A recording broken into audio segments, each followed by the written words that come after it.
Alain, propos sur le bonheur. On devrait bien enseigner aux enfants l'art d'être heureux. Non pas l'art d'être heureux quand le malheur vous tombe sur la tête. Je laisse cela aux stoïciens. Mais l'art d'être heureux quand les circonstances sont passables et que toute l'amertume de la vie se réduit à de petits ennuis et à de petits malaises. La première règle serait de ne jamais parler aux autres de ses propres malheurs, présents ou passés. On devrait tenir pour une impolitesse de décrire aux autres un mal de tête, une nausée, une aigreur, une colique, quand même ce serait en termes choisis.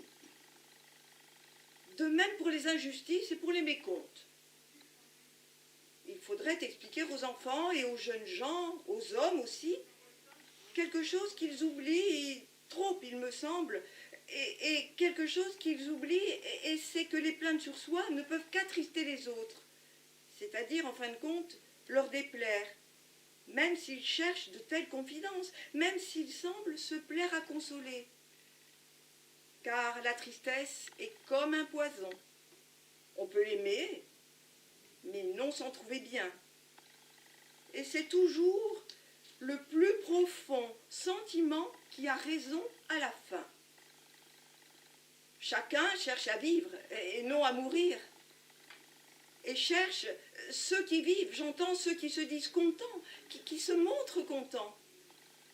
Ah, quelle chose merveilleuse serait la société des hommes si chacun mettait de son bois au feu, au lieu de pleurnicher sur des cendres. Remarquez que ces règles furent celles de la société polie. Et il est vrai qu'on s'y ennuyait, faute de parler librement. Notre bourgeoisie a su rendre aux propos de société tout le franc-parler qu'il y faut. Et c'est très bien. Ce n'est pourtant pas une raison pour que chacun apporte ses misères au tas. Ce ne serait qu'un ennui plus noir.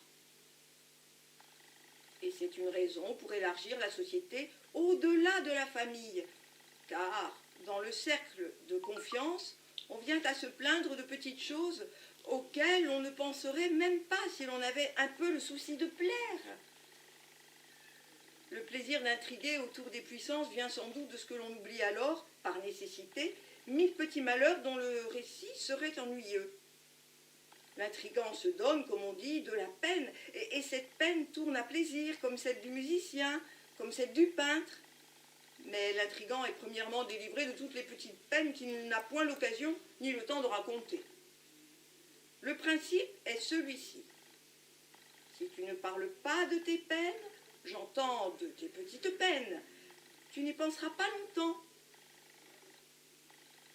Dans cet art d'être heureux, auquel je pense, je mettrai aussi d'utiles conseils sur le bon usage du mauvais temps.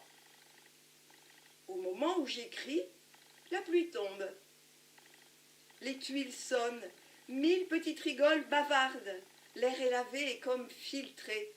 Les nuées ressemblent à des haillons magnifiques. Il faut apprendre à saisir ces beautés-là. Mais, dit l'un, la pluie gâte les moissons. Et l'autre, la boue salit tout. Et un troisième, oh, il est si bon de s'asseoir dans l'herbe. C'est entendu, on le sait. Vos plaintes n'y retranchent rien, et je reçois une pluie de plaintes qui me poursuit dans la maison. Eh bien, c'est surtout en temps de pluie que l'on veut des visages gais. Donc, bonne figure à mauvais temps.